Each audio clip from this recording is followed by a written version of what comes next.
Olá, tudo bem com você? Hoje vamos meditar no lindo capítulo 8 do Evangelho de João, um capítulo que fala claramente da divindade de Jesus e de seu poder de perdoar pecados. E começa justamente com a história da mulher surpreendida em adultério. Jesus voltou para o templo, onde ele costumava ensinar, e ali os líderes judaicos, os fariseus e escribas, trouxeram à presença dele uma mulher surpreendida em adultério.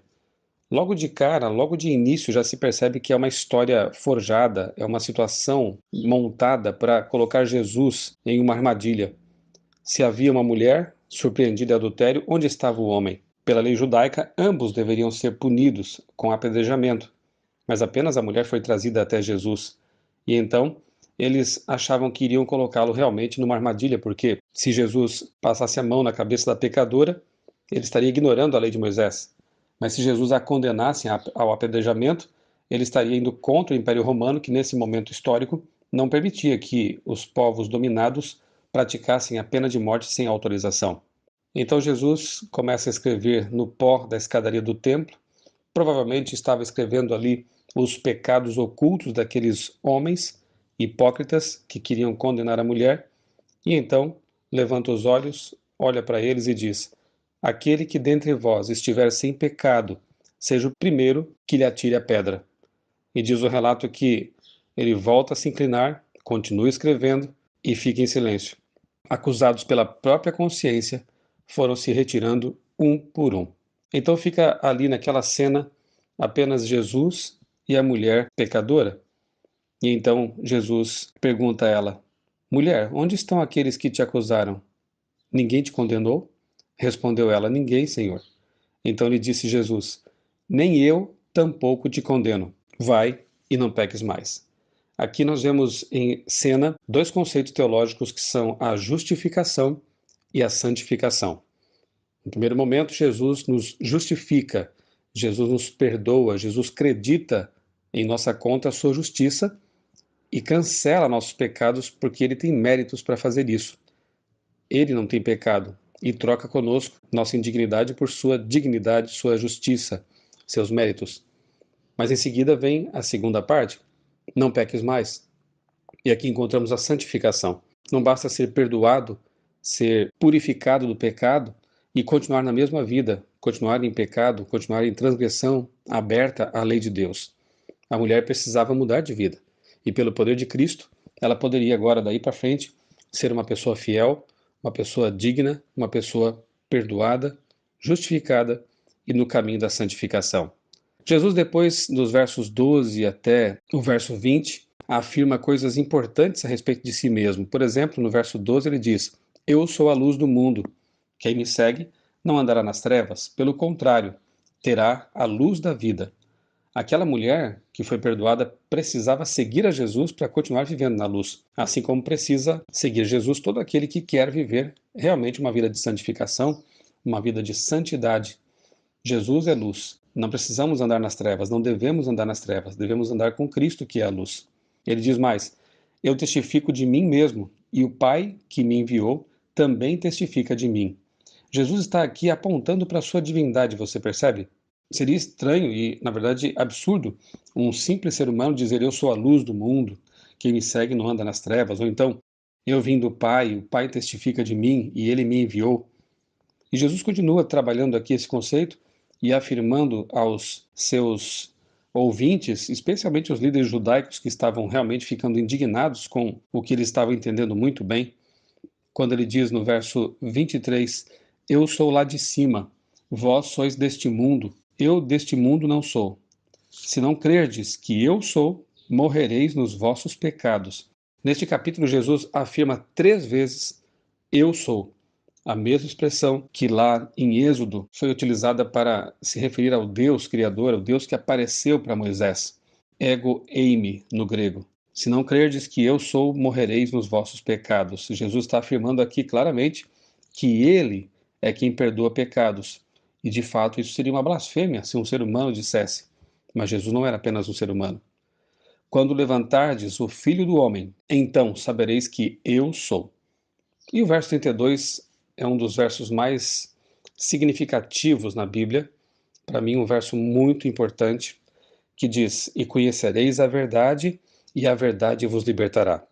Num tempo de relativismo, num tempo de pós-modernidade, em que as pessoas questionam as verdades, dizem que não existem mais verdades absolutas, a Bíblia é categórica, Jesus é categórico em dizer: a verdade existe, pode ser conhecida, e uma vez conhecida, ela liberta. Nós sabemos pela Bíblia, porque Jesus mesmo disse que Ele é o caminho, a verdade e a vida.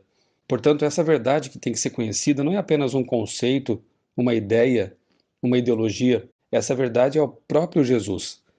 E com pessoas, a gente não apenas lê a respeito delas, a gente não apenas conhece intelectualmente, as pessoas precisam ser conhecidas num nível de relacionamento.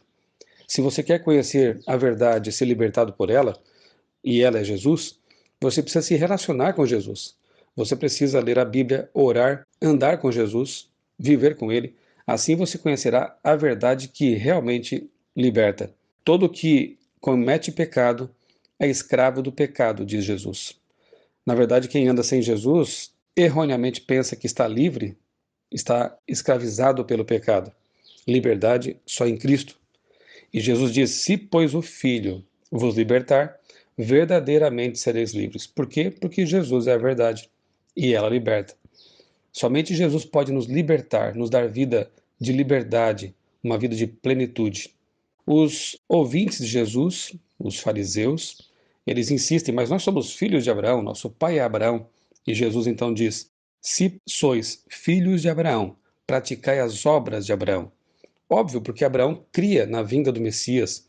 Abraão era uma pessoa que andava com Deus, era um amigo de Deus.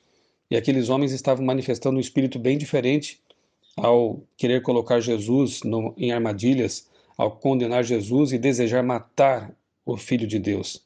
Nós não somos bastardos, temos um Pai que é Deus. A impressão que dá é que eles queriam ainda alfinetar um pouco mais Jesus, porque fazem referência provavelmente ao nascimento um tanto estranho, digamos assim, de Jesus, não tendo pai, e Maria tendo aparecido grávida, né, naquela história do nascimento dele.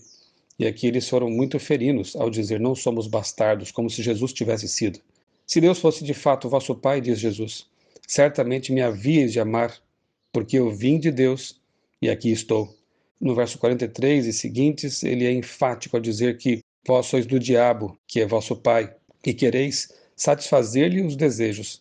Ele foi homicida desde o princípio, assim como aqueles homens estavam planejando matar Jesus, e jamais se firmou na verdade, como aqueles homens que não criam na verdade, de fato, porque nele não há verdade. Quando ele profere mentira, fala do que lhe é próprio, porque é mentiroso e pai da mentira. Todo aquele que mente, todo aquele que usa esse recurso para se dar bem, para ir contra a verdade, manifesta a sua filiação diabólica. É filho do pai da mentira. Todo aquele que procura matar o irmão é filho do pai do homicídio.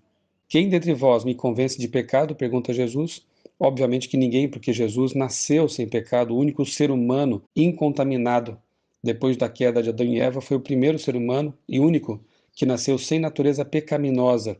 Jesus, portanto, é o único que pode realmente acreditar sua justiça a nós pecadores, porque ele não tinha pecado. Ele se fez pecado por amor de nós. Quem é de Deus, ouve as palavras de Deus, diz Jesus aqui no verso 47.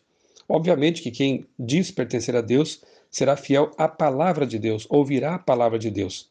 É estranho perceber que há pessoas que se dizem cristãs, mas que ignoram a autoridade da palavra de Deus e às vezes até a desprezam. Amar a Deus é obedecer à palavra desse Deus.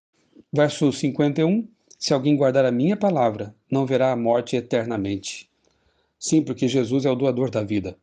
E se nós obedecemos a palavra dele, seguirmos as orientações da palavra dele, nós teremos vida eterna. Essa é a promessa de Deus. E o capítulo encerra com uma verdade tremendamente forte, quando Jesus diz que Abraão, vosso pai, alegrou-se por ver o meu dia, viu-o e regozijou-se. Perguntaram-lhe, pois, os judeus: ainda não tens 50 anos e viste Abraão?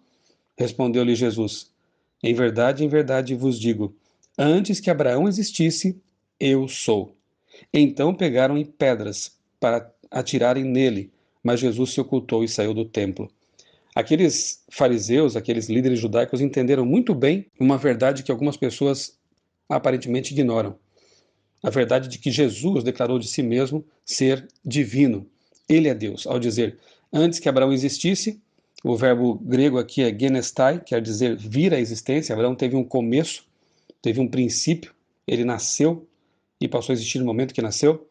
Antes que Abraão genestai existisse, eu sou, ego eimi, que quer dizer existente. Jesus não é como Abraão, não teve um princípio.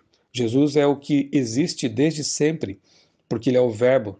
No princípio era o verbo estava com Deus e o verbo era Deus. Ele criou todas as coisas, como diz João, portanto, Jesus é o criador de Abraão, é o criador de toda a espécie humana, é o criador do universo. E os judeus, ao pegarem pedras, estavam dizendo com isso que tinham entendido muito bem que se Jesus fosse apenas um ser humano, ele estaria blasfemando aqui neste momento. Mas como sabemos, Jesus, e João deixa isso muito claro, e a Bíblia deixa isso muito claro, Jesus é Deus. E, portanto, aquilo não foi uma blasfêmia, foi uma declaração de uma verdade muito importante. Portanto, esse capítulo mostra que Jesus é perdão, Jesus é luz, Jesus é verdade, é ressurreição, ou seja, Jesus é Deus. E a nossa única salvação, a nossa única solução consiste em correr para os braços desse Deus homem e pedir a Ele que mude nossa vida, que nos abençoe e nos proteja do tentador. Eu sou o pastor Michelson Borges, desejo a você um dia muito abençoado na presença desse Deus maravilhoso.